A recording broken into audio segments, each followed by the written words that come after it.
It's our penultimate program of 2013, and it starts with next year's Winter Olympics. They're happening in February in the Russian city of Sochi.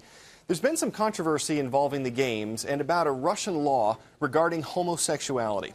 Now, under the law, it is not illegal to be homosexual, but it is illegal to promote homosexuality or same-sex relationships to minors. Russian President Vladimir Putin says everyone, athletes and spectators, will be welcome at the Olympics. Yesterday, the U.S. announced its delegation for the Olympics, the people who will represent the U.S. in Sochi. Some analysts think that who's going and who's not could be sending a message. The delegation includes several openly homosexual American athletes. It doesn't include President Obama, any member of the First Family, or any members of the presidential cabinet. The first time in more than 10 years that's happened. Next up, diplomacy, how countries and governments interact. The U.S. and North Korea don't have diplomatic relations, so you don't usually see officials from one country meeting with officials from the other. One high-profile American is visiting North Korea's leader, but we're not talking about an ambassador or government employee. It's a former pro basketball star. With his piercings, tattoos and at times outlandish behaviour, there's no denying former NBA star Dennis Rodman loves attracting attention.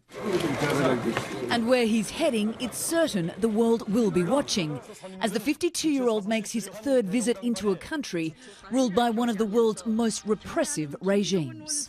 I want to bridge a gap with North Korea. That's all I want. It comes at a time of dramatic political upheaval in North Korea. Just last week, the country's young leader, Kim Jong-un, had his uncle executed, in what some experts believe is just the beginning of many more purges to come. A power struggle is believed to be the reason why he had his mentor and second-in-command allegedly killed by machine gun fire. And with all the instability, it would appear that the supreme leader could use a good friend. And I'll call him my friend. He's my friend. If you hate my guts, but he's my friend. Rodman is travelling with a documentary crew that will film him training the North Korean basketball team. They're preparing for an exhibition match in January against a group of former pro basketball players to celebrate the birthday of Kim Jong-un, a die-hard basketball fan. Many are wondering whether Rodman will raise the issue of 45-year-old American missionary Kenneth Bae, who was sentenced to 15 years prison in Pyongyang for what authorities say was an attempt to overthrow the regime. But Rodman says this trip isn't political, although on previous visits he has made himself available for basketball diplomacy, offering to be a mediator between his close friend Kim and US President Barack Obama. And this guy just want to do one thing, let's have a conversation with you. That's it. So why, Obama, are you afraid to talk to Dennis Rodman? Anna Corrin, CNN, Seoul.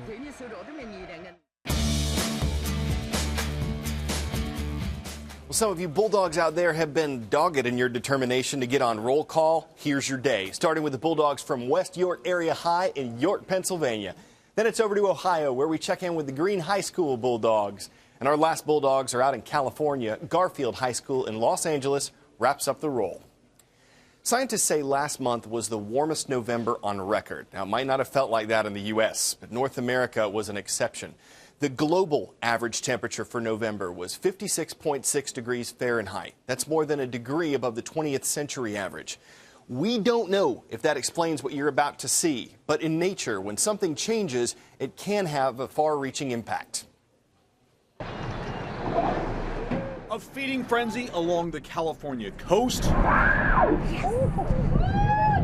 like none ever recorded. And talking to the old timers, the fishermen that have been out here for 60 years, they've never seen anything like this. Monterey Bay, now a massive soup bowl, as the locals call it, feasting humpback whales. They should have gone south months ago. What would keep whales like this here? We're talking about miles and miles of anchovies, mountains deep. And it's not just whales. There are sea lions in droves, even killer whales. You've got to understand the entire food chain to get to understand this, and you won't know that unless you know more about the weather and the currents of the oceans. Knowing more, a top priority for climate researchers as they grapple with new environmental trends. One of my favorite sayings right now is we may be experiencing global weirding. The Pacific recently has seen its fair share of weird. An invasion of Humboldt squid up and down the California coast.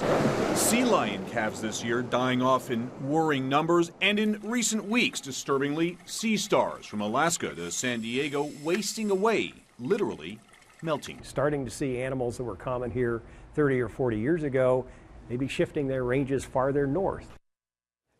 Space might be the final frontier, but space tourism could let more people get there.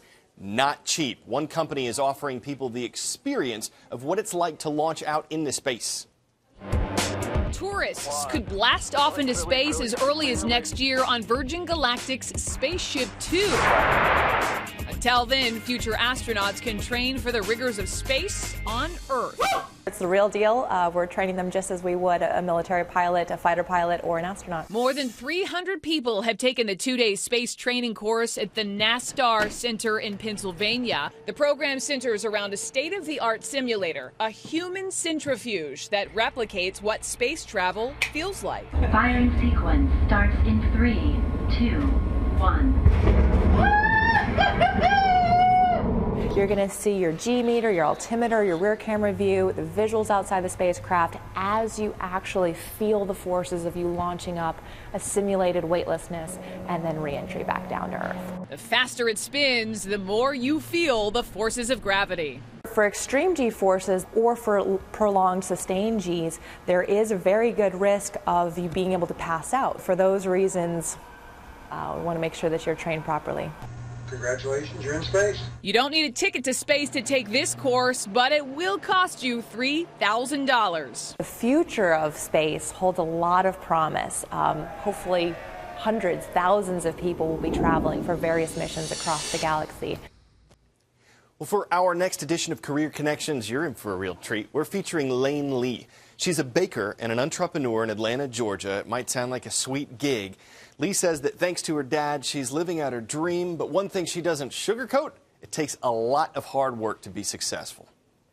My name is Lane Lee, and I am a pastry chef and owner of Sweet and Sinful Bakery. I fell into baking. I went to college for something completely different and ended up cooking for all of my sorority sisters and friends and family. So I went to culinary school so I could be hands-on. I wasn't great with monotony, and I figured being a chef, I can move around, be creative, something's different every day, and we get to eat our mistakes. I struggle with math and kind of have a fear of numbers, even though I measure and weigh things out every day. Trying to secure loans or get used to purchasing and cost control and checks and balances of owning a business, that was my biggest roadblock. One of my biggest mentors is a man named Robert.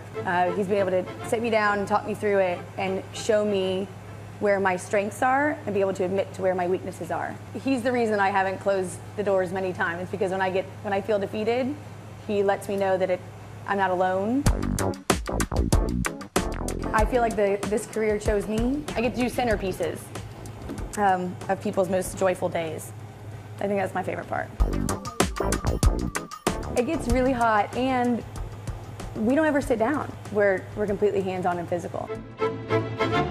Stay in front of the trends, always be sharp in your skills.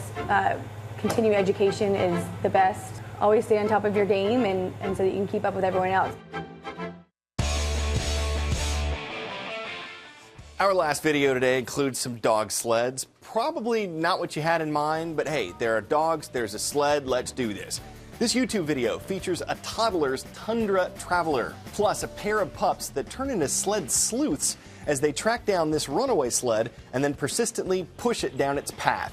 Some of you might think these dog sled videos are awesome, and for others, it may not amount to much, but we never sled you astray, and at least we got some puns out of it. Back tomorrow with our last show of 2013. Hope to see you then.